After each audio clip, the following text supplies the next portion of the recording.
है ना। आधुनिक समय में जब हम बात करते हैं लिबरल थ्योरी के बारे में, तो लिबरल थ्योरी ऑफ सिटीजनशिप व्यक्तियों में एक आस्था रखती है, व्यक्तियों की बुद्धि में, उसके सामर्थ्य में आस्था रखती है। और वो ये कहती है, लिबरल थ्योरी ये कहती है कि भाई राज्य को कहती है, सरकारों को कहती है, शासकों को कहती है कि आप सामान्य व्यक्ति को स्वतंत्रता दीजिए, सामान्य व्यक्ति को अधिकार दीजिए, वो अपना भला खुद कर लेगा, वो आपके ऊपर आश्रित नहीं होना चाहता है, उसको अगर मौका मिले, अवसर मिले तो बहुत कुछ कर सकता है। सो दे advocated about the rationality of the individual. They believed in the self-sufficiency or the self-competence of the individual.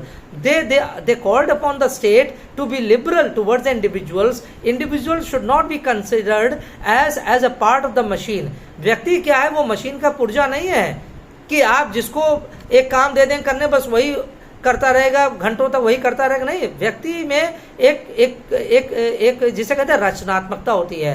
Individual is creative, he can do so many things, और इसलिए व्यक्ति को अधिकार चाहिए, यानी व्यक्ति को अधिकार चाहिए, व्यक्ति को स्वतंत्रता चाहिए। अगर आप उसकी क्रिएटिविटी को, आप उसके सामर्थ्य को आगे बढ़ाना चाहते हैं तो व्यक्ति को अधिकार दीजिए। और इसलिए जब व्यक्ति को अधिकार मिलेगा, उसको स्वतंत्रता मिलेगी, तो राज्य के प्रति वफादार होगा। He will become more loyal to the state. He will become more dedicated to the state. But first give him the rights, first give him liberty, so that he is able to contribute to the society or to the state. तो इसलिए जो liberal view है ये महत्वपूर्ण है, क्योंकि ये पहली बार ये सिद्धांत तब आया जब मध्यकाल से व्यक्ति बाहर आता है। मध्यकाल आप जानते हैं, it was a dark age, हम पहले भी बता चुके हैं अपने पुराने लेक्चर्स में कि मध्यकाल क्या था, एक अंधकार भरा युग था, जब व्यक्ति एक दूसरे से केवल लड़ झगड़ रहा था, जो मैकियावेली कहता है, जो हॉब्स कहता है। तो मध्यकाल में ना कोई निर्माण था, ना कोई साहित्य था, ना कोई कला थी, है ना, ना कोई प्रगति थी, ना कोई विज्ञान था, ना कोई टेक्नोलॉजी थी, बल्कि व्यक्ति आपस में लड़ झगड़ रहा था।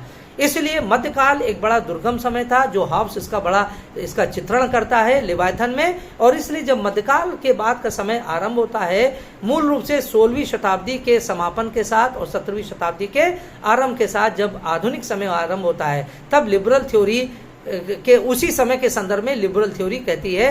तो लिबरल क्या है इसमें, वो चाहता है कि व्यक्ति के ऊपर जो जंजीरें डाल दी गई है कि वो सामंतों का अगेंस्ट, सामंतों के अधीन में रहेगा, वो चर्च के अधीन रहेगा, या वो किसी संपत्तिवान व्यक्ति के अधीन रहेगा, उसके अपनी दिमाग नहीं है, इन सारी चीजों से उसको मुक्त कर दीजिए।